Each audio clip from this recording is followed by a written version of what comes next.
Rahu in the 8th house. Now this is a very interesting placement because जिनका Rahu 8th house में होता है बहुत ही ज्यादा सीक्रेटिव होता है। कहा जाता है राहु 8th हाउस में आपको बहुत ही ज्यादा ग्रीडी बना सकता है, पर अगर आप अपने ग्रीड को कंट्रोल कर लें and if you go in the right direction तो आपको 8 गुना ज्यादा मुनाफा भी दे सकता है। 8th हाउस हमारे सीक्रेसी का है, 8th हाउस हमारे हिडन सीक्रेट्स का है। तो यहाँ पर जो ऑब्सेशन है वो मिस्ट्री के साथ है, वो सेक्स के साथ है, because sex is a taboo. यहाँ पर अकल्ट के साथ आपका जो आपकी एस्ट्रोलॉजी हो गई, न्यूमरोलॉजी हो गई, आपके अकल्ट साइंसेज हो गई, उनके साथ आपका एक ऑब्सेशन बना रहता है।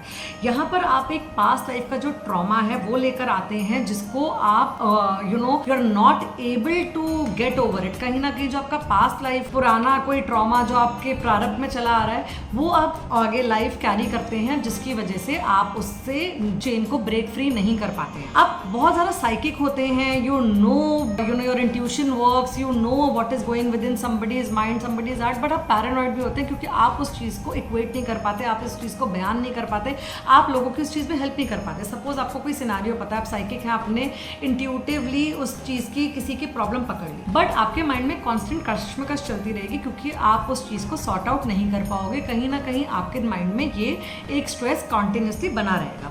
यहाँ पे रेगुलर ग्राउंडिंग की ज़रूरत होती है, वाटर रिचुअल की ज़रूरत होती है। जितना ज़्यादा आप वाटर इनटेक करते हो, जितना ज़्यादा आप अपने वाटर से मतलब पानी से बात करते हो, मैनिफेस्टेशन करते हो, उतना ही बेटर होता है। कहीं ना कहीं आपको वेंट आउट करने की ज़रूरत पड़ती है क्योंकि 8th हाउस राहु के पास बहुत सारे लोगों के सीक्रेट्स होते हैं। तो यहाँ पर आप अपने माइंड पे कॉन्स्टेंट प्रेशर अपने आप से बिल्ड करते हो। बात करते हैं Rahu in the 9th house. Rahu in the 9th house आपको ऑब्सेशन देता है किसी भी गुरु या मेंटर। अगर आपने कोई गुरु या मेंटर बनाया अपनी लाइफ में तो उसकी तरफ एक ऑब्सेशन आपका रहता है। आपका जो बिलीफ सिस्टम होता है वो उस गुरु के प्रति होता है। आउटर सिस्टम के अंदर बिलीव करते ही नहीं है, मतलब एक बिलीफ सिस्टम जो होता है वो आउटर ट्रुथ की तरफ आपका होता ही नहीं। इनर जो आपके मेंटर है उन्हीं की तरफ आपकी जो सोच है वो दर्शाता है। आपके अपने फादर के साथ कॉन्स्टेंट कॉन्फ्लिक्ट रह सकते हैं। फादर आपको कोई बात समझाएं तो आप वो चीज़ समझे ना, या फिर फादर और आपके पॉइंट ऑफ व्यू, आप फादर और आपके थॉट प्रोसेस में कॉन्स्टेंट प्रॉब्लम रहना, ये चीज़ भी Rahu in the 9th house दर्शाता है। स्पिरिचुअल फ्रॉड्स और स्पिरिचुअल गुरुज के थ्रू एक अट्रैक्शन बना के रखता है, ऑब्सेशन बना के रखता है। पर यहाँ पर एक छोटी सी टिप मैं आपको देना चाहूँगी कि आप फेक आइडियोलॉजीज में, स्पिरिचुअल गुरुज में, ऐसे लोगों में मत फंसिए। आप अपने माइंड को यूज़ करिए कि कोई अगर आपको कोई ज्ञान दे रहा है तो उसके पीछे आउटर ट्रुथ क्या है, लार्जर पिक्चर क्या है। Rather than surrendering to somebody you think of them as a mentor, look beyond, they can be a larger picture. और आप उनकी बातों में ना फंस के या उनकी आइडियोलॉजीज को ना कंप्लीट अपने अंदर फोर्स करके आप इसके आगे भी सोचें तो आपके लिए बहुत ही ज्यादा अच्छा रहे। आपके जो गाइड आपको लाइफ में मिलेंगे, अगर बेशक आपके फादर हो, चाहे आपको कोई गाइड कर रहा हो लाइफ में, उनके साथ आपके साथ कॉन्स्टेंट मिसकम्युनिकेशन रहेगा, कॉन्स्टेंट कॉन्फ्लिक्ट रहेगा जो आपके माइंड पर एक प्रेशर बना सकता। Rahu in the 9th house आपको ये बताता है कि आपकी ट्रैवलिंग बहुत अच्छी होगी और बहुत ज़्यादा होगी, पर अपनी ट्रैवलिंग के अंदर आपको बहुत हम्बल रहना पड़ेगा। वो ह्यूमिलिटी से आपको ट्रैवलिंग करनी चाहिए, लोगों की सेवा करनी चाहिए। तो 9th हाउस का राहु आपको बहुत अच्छे रिजल्ट्स दे सकता है अगर आप ट्रैवलिंग में बहुत हम्बल रहते हैं और अगर आप एक्चुअली सत्य की सेवा करते हैं। Actually whatever is right, if you are going to promote it irrespective of whatever you might have inherited from your guru, from your mentor, और अगर आपने उसको सच में समझ लिया और अगर वो सच्चा है और अगर आपने उसे प्रमोट करा तो आपका 9th हाउस का राहु बहुत अच्छे रिजल्ट्स दे सकता है। 10th हाउस में राहु, यहाँ पर हम बात कर रहे हैं 10th हाउस में राहु एक और बहुत अच्छी प्लेसमेंट मानी जाती है।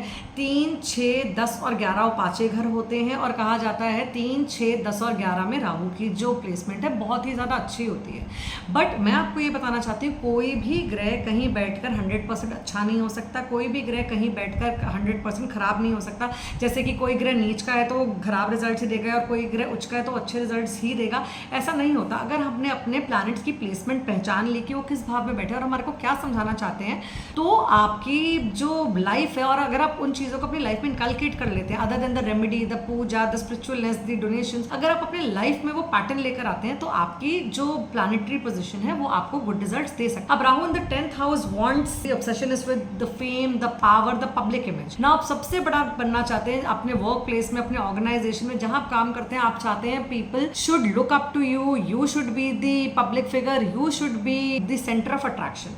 यहाँ पर या तो आपके बॉस से बिल्कुल बनेगी नहीं या फिर आपके कॉन्स्टेंट माइंड में रहेगा मैं बॉस बनना चाहता हूँ, मेरे ऊपर कोई नहीं होना चाहिए, मैं अपने आप को सबसे ऊपर रखूं, और वहीं आपका एक कॉन्फ्लिक्ट माइंड के अंदर हो जाता है। सबसे बड़ा बनने की चाहत हो सकती है, किसी भी कॉस्ट पर आप you would want to easily compromise at the cost of going above everybody else. यहाँ पर आपके माइंड में ये चीज हो सकती है कॉन्स्टेंटली। अगर आप बॉस बन गए तो बहुत अच्छा, अगर आप बॉस नहीं बन पाए तो बॉस के साथ एक कॉन्स्टेंट ईगो टसल, एक क्लैश आपका चलता रहेगा, जिससे आपकी प्रोफेशनल लाइफ में प्रॉब्लम्स रहेंगी, क्योंकि आपके माइंड में है to be the centre of attraction, to be the public image, to be the one, and when you are not going to get it then it is going to create issues in your mind. तो यहाँ पर एक सबसे easy remedy अपनी ego को control करना और अपने कर्मा में पेशेंस ला। कुछ भी आप करें, अगर आप अभी कुछ करते हैं, आपको उसका इंस्टेंट गुड रिजल्ट चाहिए, आपको उसका इंस्टेंट एक्शन चाहिए, वो चीज पॉसिबल नहीं रहेगी। जितना आप अपने कर्म कर करके उसके अंदर पेशेंस लेकर आएंगे, उसके रिजल्ट के लिए पेशेंट रहेंगे, उतना ही आपका जो 10th हाउस का राहु है आपको अच्छे रिजल्ट्स देगा। बात करते हैं राहु इन दी 11th हाउस की। राहु इन दी 11th house one of the best placements मानी जाती है 3, 6, 10 और 11 में। तो 11वें घर भाव का राहु देखते ही आप बोलेंगे कि बहुत ही ज्यादा बड़ा सोशल नेटवर्क। यहाँ पर राहु एक एज के बाद कहते हैं अच्छा फायदा भी देता है, पर वो फायदा कब देगा, जब आप अपने ऑब्सेशन को, क्योंकि आपका ऑब्सेशन रहेगा पॉपुलैरिटी की तरफ, आपका ऑब्सेशन रहेगा नेटवर्किंग की तरफ, आपके जो ड्रीम्स है वो बहुत बिग होंगे और आप शॉर्टकट से वो सब चीजें अपने पास लाना चाहेंगे, क्योंकि राहु के पास दिमाग है, दिल नहीं है। तो आप अपना जो दिमाग है वो शॉर्टकट्स के थ्रू लगाएंगे, दिल से नहीं सोचेंगे, दिमाग से सोचेंगे कि कैसे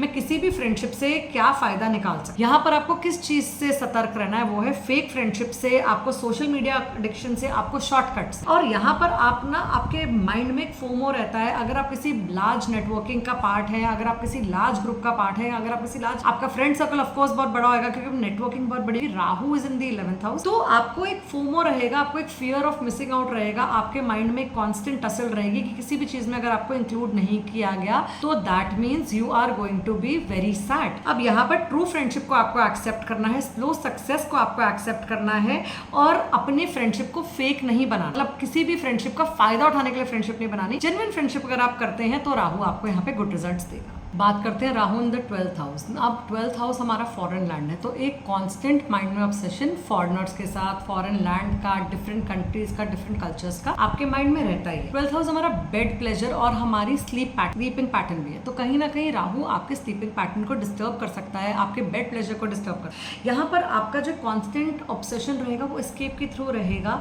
कि कोई भी चीज आपके आसपास हो रही है आप उससे कैसे बच सकते हैं। आप जिंदगी में स्पिरिचुअल शॉर्टकट चाहेंगे, आप चाहेंगे बहुत आप चीजें करें और आपको उसकी उपलब्धि जो है बहुत ज्यादा जल्दी, बहुत ज्यादा इजीली हो जाए। ड्रीम्स के साथ आपका ऑब्सेशन रहेगा, कॉन्स्टेंटली आप अपने स्लीपिंग पैटर्न में ड्रीम्स का आना या एक कॉन्स्टेंट पैटर्न आप ड्रीम्स का देखेंगे, जिसके अगर आप वर्क नहीं करते हैं, जिसके लिए अगर आप अपने लिए कुछ नहीं करते हैं तो आपका स्लीपिंग पैटर्न डिस्टर्ब रहेगा। आपके लिए स्लीपिंग इश्यूज रहेंगे, आपके लिए स्पिरिचुअल इश्यूज रहेंगे, क्योंकि राहु 12th हाउस में, 12th हाउस हमारे मोक्ष का कारक भी है, तो एक constant tussle to find nirvana, constant tussle to find moksha रहेगा, बट आप उस तक पहुंच नहीं पाएंगे, माइंड के ऊपर एक प्रेशर है। यहाँ पर आप सिंपल सी रेमेडी कर सकते हैं, आप अपनी स्लीप हीलिंग कर सकते हैं, आप अपने कोई ना कोई मंत्र जाप, कोई ना कोई पाठ बिफोर गोइंग टू बेड कर सकते हैं, अपने आप को काम कर सकते हैं। अगर आपको Rahu in the 12th house की वजह से स्लीपिंग डिसऑर्डर है तो आप अपने, क्योंकि हमारे पैर जो है वो 12वां घर दर्शाते हैं, अपने पैर को पानी से धोके, क्योंकि पानी चंद्रमा है, चंद्रमा माँ है और राहु को कंट्रोल कर सकता है, तो अपने पैर पानी से धोकर सोइए, तो आपके लिए बहुत अच्छा रहेगा। आपको अपनी स्लीपिंग पैटर्न के अंदर एक फेवरेबल चेंज भी नजर आएगा। आपके लिए आपका राहु कहाँ बैठा है, आप अपने कमेंट से मुझे बताइए, आप उसे कैसे हील कर सकते हैं। उसके लिए मैंने 1 से 12 घर के लिए आपको रेमेडीज बताई हैं। अगर आप डिटेल्ड कंसल्टेशन चाहते हैं तो आप मेरे से जुड़ सकते हैं। चैनल को लाइक, सब्सक्राइब, शेयर करिए, मैसेज करिए कि आप क्या देखना चाहते हैं। और ये समझ लीजिए कि कोई भी चीज ना तो पूरी तरीके से अच्छी होती है, ना पूरी तरीके से खराब होती है। राहु इन दी 12 हाउसेस आपको क्या रिजल्ट दे रहा है, इस वीडियो से आपको समझ आ। मैं हूँ doctor Charu Mudar, practicing astrology, numerology, tarot cards and vastu. मेरे साथ जुड़े रहिए। नमस्ते।